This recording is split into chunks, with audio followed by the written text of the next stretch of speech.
Bom dia, meus caros seguidores. Ah, Hoje é mais uma oportunidade que nós queremos trazer um tema muito importante aqui. Foi-me questionado várias vezes a respeito de uma matéria que tem a ver com a chamada gasometria. Portanto, hoje queremos abordar em relação a este assunto. Mas antes queria convidar o meu amigo, convidar o meu seguidor, convidar você que está a assistir hoje, para que antes de mais, antes de se esquecer, caso seja novo, faça a sua inscrição no nosso canal e ative o sininho para receber as nossas notificações para os próximos vídeos. Então, o que vai ser gasometria, na verdade? Bom, gasometria é um exame, não é, laboratorial, que geralmente este exame mede os níveis dos gases ao nível do nosso sangue, ok? Na verdade são vários que depois vamos citar, certo? Em que esta gasometria ela é classificada de acordo com a proveniência da nossa amostra.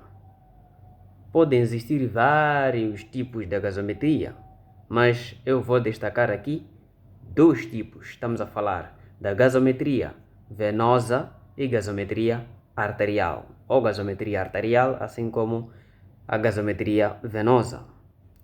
Considera-se gasometria arterial aquela que mede os níveis de gases no sangue por meio de uma amostra colhido na artéria radial ou femoral. Então, toda amostra que nós vamos adquirir, ou seja, todo o sangue, uma amostra de sangue colhida pela artéria femoral, radial, então esta pode ser empregue para uma gasometria arterial. Gasometria venosa, caso a amostra seja colhida geralmente por uma veia periférica, ok? E quais seriam os parâmetros que nós podemos avaliar nesta gasometria? Temos aqui a destacar o pH, não é? pH, que vai medir a acidez ou alcalinidade no sangue, que geralmente os valores variam de 7,35 a 7,45. Depois temos também a pressão parcial do melhor, o oxigênio, assim digamos, ok? O oxigênio. Então, nesta questão, nós vamos medir aquilo que é a pressão parcial do oxigênio no sangue, que geralmente também vai variar os seus valores de 75 a 100 milímetros de mercúrio. E depois temos também o dióxido de carbono. No dióxido de carbono nós vamos avaliar a pressão parcial do dióxido de carbono no sangue, que geralmente vai variar de 35 a 45 também milímetros de mercúrio. Temos o HCO3, ou seja, o bicarbonato. Então, o HCO3, vai avaliar ou mede o bicarbonato no sangue, não é? Compreendendo os valores de 22 a 28 milimoles por litro. Também temos o chamado excesso de base, não é? O excesso de base, que é um outro elemento que, como dissemos, ele avalia o excesso de base, que vai variar de um número negativo, portanto menos 2, e até um número positivo, que é o mais 2, ou então o 2. E depois temos também a saturação de oxigênio, não é? Que vai medir o nível, ou então a percentagem de hemoglobina saturada, não é? Saturada com oxigênio, em que esse vai variar o normal 95 a 100% de saturação.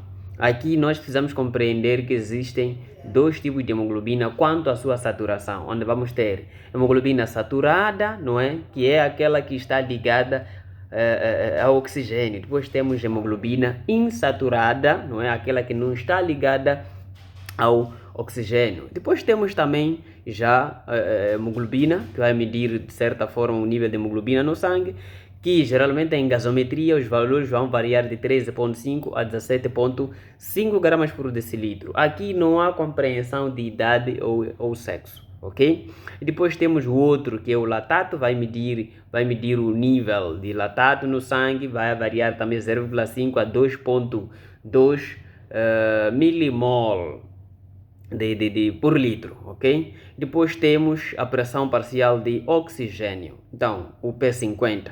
Este mede a pressão parcial, como dissemos, de oxigênio necessário para saturar a hemoglobina, pelo menos numa média de 50%, ok?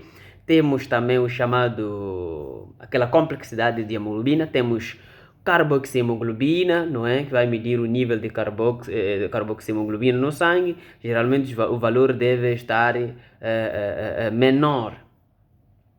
Se estiver menor de 2%, considera-se que esta pessoa não tem dióxido de carbono em excesso, ou seja, esta pessoa não tem como inalar o fumo, ok? E depois podemos ter também um valor de 3 a 8%, considerado que este indivíduo provavelmente tenha consumido ou então seja alguém que fuma, não é?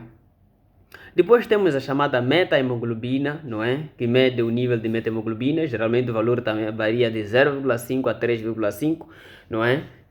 Tendo em conta que os recém-nascidos possuem um valor mais elevado em relação aos adultos, ok? Então, qual seria a indicação, então,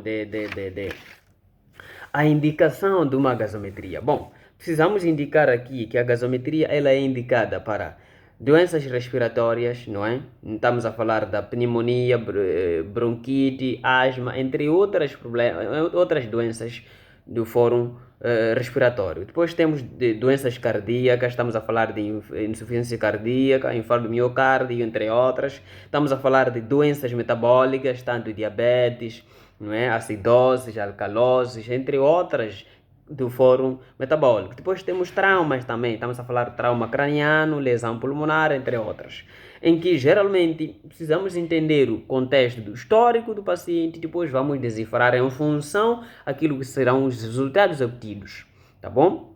Na interpretação nós podemos ter, por exemplo, o potencial de hidrogênio, ou seja, pH diminuído e dióxido de carbono aumentado. Aí estaremos perante uma acidose, não é? E às vezes podemos ter o pH elevado e dióxido de carbono diminuído. Aí estaremos perante uma alcalose, ok?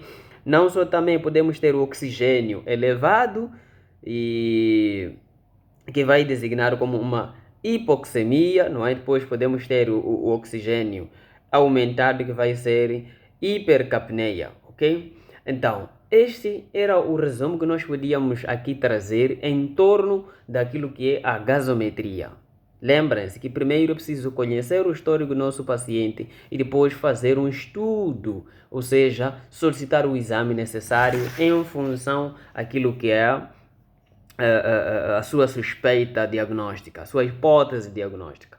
A ser assim, queria convidar mais uma vez para que possam assistir os nossos vídeos e tenham proveito destes, e qualquer dificuldade pode escrever aqui no nosso canal que nós poderemos responder, tá bom?